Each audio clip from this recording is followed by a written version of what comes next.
မင်္ဂလာပ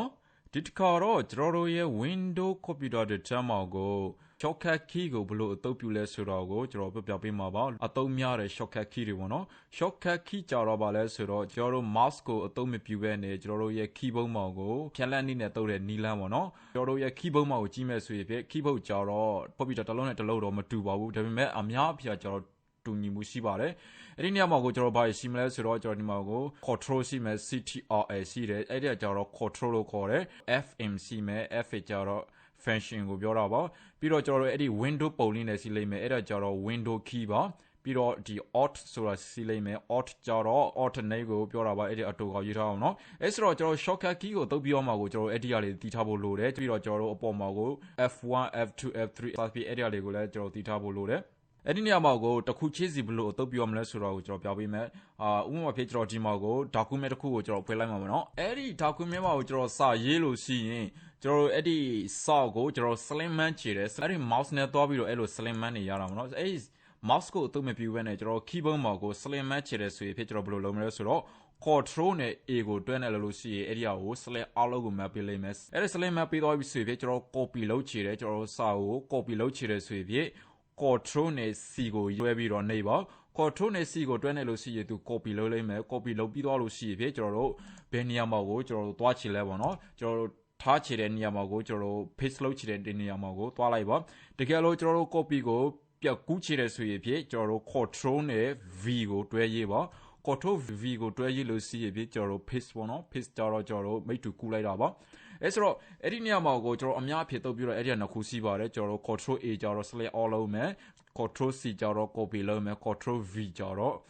paste လုပ်တာပါနော်ပြီးတော့ကျွန်တော်တို့ဒီစာရွေးတွေပဲဖြစ်ဖြစ်ကျွန်တော် internet ပေါ်မှာပဲဖြစ်ဖြစ်ကျွန်တော်တို့ဒီ document တွေပဲဖြစ်ဖြစ်ပေါ့နော်ကျွန်တော်တို့တခုခုကိုကျွန်တော်တို့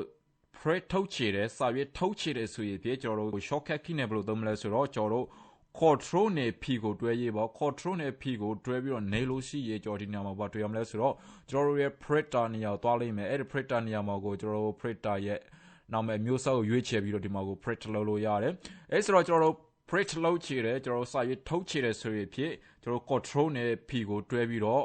print ထုတ်ပါOkay အဲ့ဒီဆိုတော့ကျွန်တော်ဒီနေရာမှာကိုစာရေးတဲ့နေရာမှာကိုကျွန်တော်တို့အများဖြစ်သုံးပြတဲ့ဒီ shortcut key ကြတော့ကျွန်တော်တို့ control A စီးမယ် control A ကြတော့ကျွန်တော် slim မှာတာပေါ့နော်ပြီးတော့ control C ကြတော့ကျွန်တော် copy လုပ်တယ် control V ကြတော့ကျွန်တော် paste လုပ်တာပါ paste ကြတော့မိတ်တူကူးလိုက်တာပေါ့နော်ပြီးတော့ကျွန်တော် control P ကိုအသုံးပြုလို့ရှိရင်အဲ့ဒီဟာကိုကျွန်တော်စာရေးထုတ်တဲ့ဟာပါအဲ့ဆိုတော့အဲ့ဒီဟာတွေကိုကျွန်တော်တည်ထားလိုက်ပါတော့ဒီဟာကြတော့ကျွန်တော်စာရိုက်တဲ့နေရာမှာကိုအသုံးပြုတဲ့ဟာပ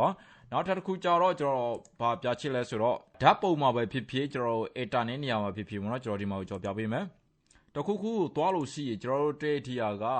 သေးနေတယ်ဆိုရင်ဥပမာဖြစ်ကျွန်တော်ဒီဓာတ်ပုံကိုကျွန်တော်ကြည့်တယ်ဓာတ်ပုံကသေးနေတယ်ဆိုရင်ပို့ပြီးတော့ကြီးချင်အောင်လုပ်ချင်တယ်ဆိုရင်ကျွန်တော်တို့ control နဲ့အပေါင်းနှိပ်ခဏနဲ့လို့ရှိရင်ကျွန်တော်တို့ရဲ့ square ကပို့ပြီးတော့ကြီးလာလိမ့်မယ်ဖြစ်ပါတယ် control နဲ့အပေါင်းနှိပ်ခဏပေါ့နော်ကျွန်တော်တို့ဒီ keyboard မှာကိုပြန်ပြောင်းမယ်ဆိုရင်ကျွန်တော်တို့ဒီ control နဲ့အပေါင်းနှိပ်ခဏကိုနေပါအဲ့လိုနေလို့ရှိရင်ကျွန်တော်တို့ရဲ့ဒီ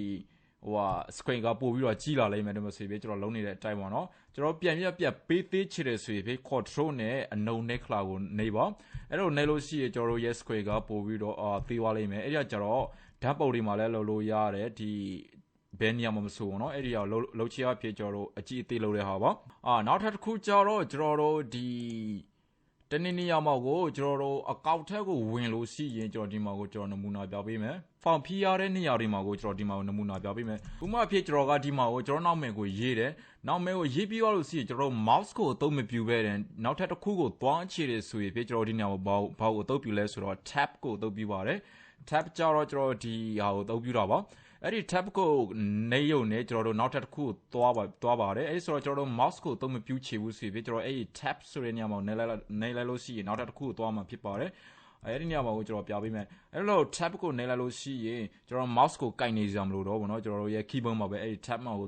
သွားလိုက်လို့ရှိရင်နောက်ထပ်တစ်ခုကိုသူသွားမှာပဲအဲ့ဆိုတော့အဲ့ဒီ type ပါပဲကျွန်တော်တို့ tab ကိုသွားလို့ရှိရင်နောက်ထပ်တစ်ခုသွားပါတယ်အဲ့ဆိုတော့ကျွန်တော် font တွေပေါ်လိုက်မှာဖြီးမယ်ဆိုရင်ဖြစ်ကျွန်တော်တို့ဒီ tab ကိုအသုံးပြုပါကျွန်တော်အဲ့ဒီအမြဲအသုံးပြုတယ်ကျွန်တော် mouse ကိုကင်နေစရာမလိုတော့ဘူးနောက်ထပ်တစ်ခုကြတော့ကျွန်တော်ဒီမှာကိုဒီ window တွေဖွေးထားလို့ရှိရင်ကျွန်တော်တို့ဒီမှာပေါ့နော်ကျွန်တော်ဒီမှာဆိုရင်ကျွန်တော်ဖွေးထားတဲ့ဟာတွေပါအများကြီးရှိပါတယ် ဒီညမှာကိုဖွေထားတဲ့တောက်ခုဖွေထားတာရှိပါတယ်အဲ့ဒီတောက်ခုကိုကျွန်တော်တို့တပြိုင်တည်းပြီးကြီးချတယ်ဆိုရင်ဖြစ်အဲ့ဒီညမှာကိုဘာကိုတုတ်ပြလဲဆိုတော့ကျွန်တော်တို့ alternate tab ကိုတုတ်ပြဖို့လိုပါတယ်အဲ့ဒီညမှာနော်ဒီ alternate tab ကိုတုတ်ပြလို့ရှိရင်ဒီ tab နဲ့ all ကိုတွဲပြီးတော့နေလို့ရှိရင်ကျွန်တော်ဘာဖြစ်လဲဆိုတော့အဲ့ဒီနေရာမှာကိုကျွန်တော်တို့ဖွေထားတဲ့ window တွေအားလုံးကိုဒီမှာသူပြပေးလိမ့်မယ်ဒီနေချတဲ့တစ်ခုမှကို click လုပ်လို့ရှိရင်သူဒီနေရာသွားလိမ့်မယ်ဖြစ်ပါတယ်ဆိုတော့ alternate tab ကိုနေလို့ရှိရင်ကျွန်တော်တို့ဖွေထားတဲ့ window တွေကိုအားလုံးကိုသူပြပေးလိမ့်မယ်နောက်တစ်ခုကျတော့ကျွန်တော်တို့ alternate F4 ကိုတွဲနေလို့ရှိရင်ဘာဖြစ်လဲဆိုတော့ကျွန်တော်တို့ဖွေထားတဲ့ဟာကပိတ်သွားမှာဖြစ်ပါတယ်ကျွန်တော်တို့ window တွေပေါ့နော်ကျွန်တော်တို့ဖွေထားတဲ့ window ကိုကျွန်တော်ပိတ်ချတယ်ဆိုရင်ဖြစ်ကျွန်တော်ဒီနာမှာကိုသွားပြီးတော့မပိတ်ဘဲနဲ့ mouse ကိုသုံးမပြူဘဲနဲ့ကျွန်တော် keyboard မှာပဲပိတ်ချတယ်ဆိုရင်ဖြစ် alternate F4 ကိုတွဲနေပါအဲ့ဒီနာမှာကို alternate F4 ကိုတွဲပြီးတော့နေလို့ရှိရင်ကျွန်တော်တို့ဖွေထားတဲ့ဒီ program လေးကိုပိတ်သွားလိမ့်မယ်ဖြစ်ပါတယ်ဒီမှာကိုနေလိုက်လို့ရှိရင်အဲ့ဒီမှာကိုသူမေးလိမ့်မယ်close all ဆိုရအောင်ပေါ့နော်အဲ့ဒီ type ပါပဲကျွန်တော်တို့ဖွေထားတဲ့အားလုံးကိုကျွန်တော်ပိတ်ချတယ်ဆိုရင်ဖြစ်အဲ့လိုနေလို့ရှိရင်သူပိတ်သွားလိမ့်မယ်ဖြစ်ပါတယ်အဲ့ဆိုတော့ကျွန်တော်တို့ဖွေထားတဲ့ window တွေကိုပိတ်ချတယ်ဆိုရင်ဖြစ် alternate F4 ကိုတွန်းနေပါအဲ့ဒါကြတော့ဒီ window တွေကိုပိတ်တဲ့ဟာတွေပေါ့နော်နောက်ထပ်တစ်ခုကြတော့ကျွန်တော်တို့တော်တော်များများလူတွေတီးချေတော့တီးလိုက်မယ်အဲ့ဒီနေရာမှာကိုကျွန်တော်တို့ window key စီးပါတယ်အဲ့ဒီ window key ကဘာလို့လဲဆိုတော့အဲ့ဒီ window key မှာကိုနေလိုက်လို့ရှိရင်ကျွန်တော်တို့ start menu ကိုတွေ့ရလိမ့်မယ်ဖြစ်ပါတယ် start menu မှာကိုကျွန်တော်တို့ search တာစားလို့ရတာမနော် window နဲ့အောက်ကိုတွဲနေလို့ရှိရင် run ကိုသွားပါတယ် run ကြတော့ window အောက်ကိုတွဲနေလို့ရှိရင်အဲ့ဒီမှာကိုကျွန်တော်တို့ run ဆိုတဲ့နေရာသွားတာမနော်အဲ့ဒါကြတော့ computer clean မဲ့ဆိုရင်အဲ့ဒီမှာကိုသွားပြီးတော့လုပ်လို့ရတယ်ဒီမှာကြတော့ကျွန်တော်တီးအောင်လို့ကြော်ပြပေးတာမနော် window နဲ့အောက်ကိုတွဲနေလို့ရှိရင် run ကိုသွားပါတယ်ပြီးတော့ကျွန်တော်ဒီနေရာမှာကို window နဲ့ e နဲ့တွဲနေလို့ရှိရင်ကျွန်တော်ရဲ့ ဒီ file explorer တို့မှာ window explorer မနော်အဲ့ဒီနေရာသွားရောက်သွားလိမ့်မယ်ကျွန်တော်ဒီနေရာမှာကိုကျွန်တော် computer သွားလို့ရတယ်ကိုသွားချင်တဲ့နေရာဒီမှာရွေးချယ်လို့ရတာမနော်ဟိုနေရာမှာသွားပြီးတော့နေစရာမလိုပဲနဲ့ကျွန်တော်တို့ဒီ keyboard မှာကို window နဲ့ e ကိုတွဲနေလို့ရှိရင်ဖြစ်ကျွန်တော်တို့ရဲ့ဒီ hard disk drive တွေပေါ့နော်ကျွန်တော် USB drive တွေစသဖြင့်အဲ့ဒီမှာကိုကျွန်တော်အလွယ်တကူဖြစ်ကြည့်လို့ရတယ်အဲ့ဒါကြတော့ကျွန်တော်တို့ file explorer တို့မှာ window explorer မနော်ဖွင့်ချတဲ့ဆိုရင်ဖြစ် window နဲ့ e ကိုတွဲနေပါပြီးတော့ကျွန်တော်တို့တခုခုအဲ့ဒီနေရာမှာကိုဖွင့်ထားလို့ရှိရင်ကျွန်တော် program တွေအများဖွင့်ထားတာမနော်ကျွန်တော်ဖွင့်ထားလို့ရှိရင်အဲ့ဒီ program တွေကိုကျွန်တော်မကြည့်ဘဲနဲ့ကျွန်တော်တို့ဒီ desktop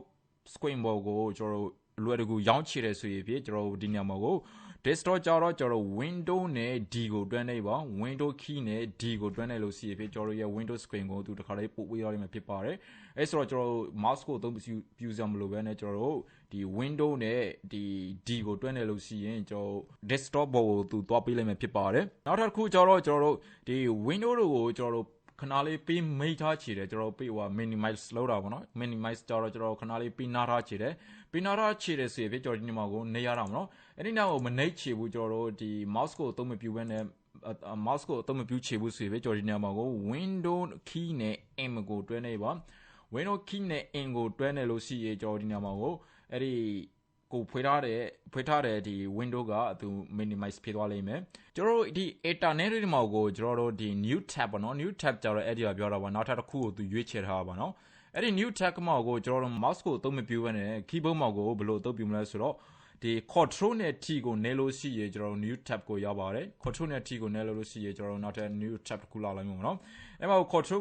control နဲ့ t ကိုအမြဲတွဲနေလို့ရှိရင်ကျွန်တော် new tab လေးလာလိုက်မယ်ဒီ browser ကိုကျွန်တော်တို့အသစ်တစ်ခုပြန်ပြီးတော့ပြန်ဖွင့်ချတယ်ဆိုရင်ဖြစ် control နဲ့ n ကိုရေးပါ control နဲ့ n ကိုတွဲနေလို့ရှိရင်ဖြစ်ကျွန်တော်ဒီနေရာမှာကိုအသစ်တစ်ခုပြန်ထွက်လာနိုင်မယ်ဒီမှာကိုကျွန်တော်အများကြီးလုပ်လို့ရှိရင်အများကြီးထွက်လာလိမ့်မယ်မနော်အဲ့ဒီကပိတ်ချတဲ့ဆိုရင်ကျွန်တော်ခုနကပြောတဲ့အတိုင်း alternate F4 ကိုတွဲနေပါ alternate F4 ကိုနေလို့ရှိရင်ကျွန်တော်ဖွေထားတဲ့အားလုံးကိုပိတ်သွားလိမ့်မယ်ဖြစ်ပါတယ်အဲ့ဆိုတော့ဒီညမှာကျွန်တော် window မှာကိုဘယ်လိုအသုံးပြုရဲဆိုတော့ကျွန်တော်ပြပေးတော့နောက်တစ်ခုကြတော့ကျွန်တော်တို့ဒီ screen shot လုပ်ချေတယ် screen shot လုပ်မဲ့ဆိုရင်လည်းရပါတယ် screen shot လုပ်မဲ့ဆိုရင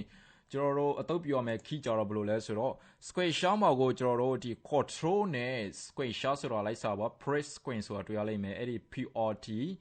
SC ပေါ့နော်အဲ့ဒီအရာကိုကျွန်တော် press screen လို့ခေါ်တယ်အဲ့ဒီ control key နဲ့ press screen ကိုတွဲနေလို့ရှိရင်ကျွန်တော်တို့ရဲ့ screen ကိုသ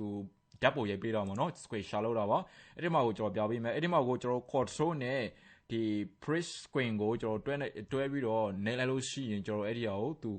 copy လုပ်ထားပြီးပြီ copy လုပ်ထားပြီးဆိုရင်ကျွန်တော်ဖွင့်ချတဲ့ဟာတခုကိုတွားလိုက်ပါနော်ကျွန်တော် square share လုပ်မယ်ဆိုရင်ကျွန်တော် page နဲ့အမြဲဖွင့်ပါတယ်အဲ့ဒီ page မှာကိုတွားပြီးတော့အဲ့ဒီ page ဆိုတဲ့နေရာမှာကို click လုပ်လို့ရှိရင်ကျွန်တော်ဒီနေရာမှာကိုလိုချင်တဲ့ဒီ screenshot ကိုရလိမ့်မယ်ဖြစ်ပါတယ် save လုပ်ချင်တဲ့ဆိုရင်ဖြစ်အဲ့ဒီ save file ဆိုတဲ့နေရာတွားပြီး CSS နဲ့တွားပြီးတော့ JPEG နဲ့အမြဲ save လုပ်ပါ JPEG ကျတော့ကျွန်တော်ရိုးဓာတ်ပုံပေါ့နော်အဲ့ဒါကျတော့ဓာတ်ပုံ save လုပ်တဲ့နည်းပါOkay အဲ့ဆိုတော့ကျွန်တော် screenshot လုပ်မယ်ဆိုရင်ဖြစ်ကျွန်တော် control နဲ့ press key ကိုအမြဲတွဲနေပါ control နဲ့ press key ပေါ့နော်ကျွန်တော်ဒီ press key ကျတော့ keyboard တစ်လုံးနဲ့တစ်လုံးတော့နည်းနည်းလေးတော့ကွာနေပြီဒီနောက်ဝက်ချင်မှာစီးတာပေါ့နော်အများကြီးတော့အဲ့ဆိုတော့အဲ့ဒီမှာကိုကျွန်တော်တို့ဒီ press screenshot လုပ်မယ်ဆိုရင်ဖြစ် control နဲ့ press key ကိုတွဲပြီးတော့နေပါOkay နောက်တစ်ခုကျတော့ကျွန်တော်တို့ဒီ mouse ကိုသုံးမပြဘဲနဲ့ window ကိုပိတ်ချတယ်ဆိုရင်ဖြစ်ကျွန်တော်ဒီalt နဲ့ F4 ကိုတွဲပြီးတော့နေလို့ရှိရင်ကျွန်တော် window ကိုပိတ်တဲ့ option ထွက်လာလိမ့်မယ်ဖြစ်ပါတယ်ဒီ alt နဲ့ F4 ကိုတွဲပြီးတော့နေပါတော့ off နဲ့ F4 ကိုတွဲနေလို့ရှိရင်ကျွန်တော်ဒီနေရာကို window ကိုပိတ်ချတာလား sleep လုပ်ချတာလား switch လုပ်ချတာလား restart လုပ်ချတာလားဆိုတော့သူမေးလိမ့်မယ်အဲ့ဒီမှာကိုကျွန်တော်တို့ကိုလိုချတဲ့ဟာကိုများနေအပေါ်တက်အောက်စိများနေရွေးချယ်လို့ရတယ်ပြီးတော့ enter လုပ်လိုက်လို့ရှိရင်သူပိတ်ဆိုရင်ပိတ်သွားမှာပေါ့နော်အဲ့ဒါကျွန်တော်တို့ window ကိုကျွန်တော် mouse ကိုသုံးမပြဘဲနဲ့ကျွန်တော် computer ကိုပိတ်ချတယ်ဆိုရင်ဖြစ်ကျွန်တော် off နဲ့ F4 ကိုတွဲရေးပြီးတော့ shut out ဆိုရင်ဒီမှာကို enter ကိုလုပ်လိုက်တာနဲ့သူ computer ပိတ်သွားမှာပါအဲ့ဒါကြတော့ computer ပိတ်တဲ့ဟာတွေပေါ့နော်နောက်တစ်ခုကြတော့ကျွန်တော်တို့ဒီ computer ကိုကျွန်တော်တို့ lock လုပ်ချတယ်ကျွန်တော်တို့ရဲ့ site out လုပ်ချတာပေါ့နော်ကျွန်တော်တို့ရဲ့user ထဲကနေပြီးတော့ trade ချတယ် site out လုပ်ချတယ်ဆိုရင်ဖြစ် window key နဲ့ arrow ကိုတွဲပြီးနေလို့ရှိရင်ကျွန်တော်တို့ရဲ့ account ထဲကနေပြီးတော့ trade ပြီးတော့ computer အပြီးပိတ်တာမဟုတ်ဘူးเนาะကျွန်တော် lock လုပ်တာပါlock ကြတော့ကျွန်တော်ရဲ့ account ထဲထွက်လိုက်တာပေါ့နော်အဲဆိုတော့ကျွန်တော် window ကို lock လုပ်မယ်ဆိုရင်ဖြစ် window key နဲ့ arrow ကိုတွဲရေးပါအဲဆိုတော့ကျွန်တော်ဒီမှာကျွန်တော်တော်တော်လေးတော့စုံသွားပြီပေါ့နော်ဒါပေမဲ့ဒီ shortcut key တော့အများရှိပါတယ်ကျွန်တော်တို့များပြီးတော့computer တော့မှများပို့ပြီးတော့လင်းမြန်မှုပိုစီးတာမှာပို့ပြီးတော့ကြောက်ကြချင်းနဲ့တုပ်ပြလို့ရတယ်ဒီမှာကျတော့ကျွန်တော်အဓိကတုပ်ပြများတဲ့ key တွေကိုကျွန်တော်ပြပေးတာမှာနော်အဲဆိုတော့က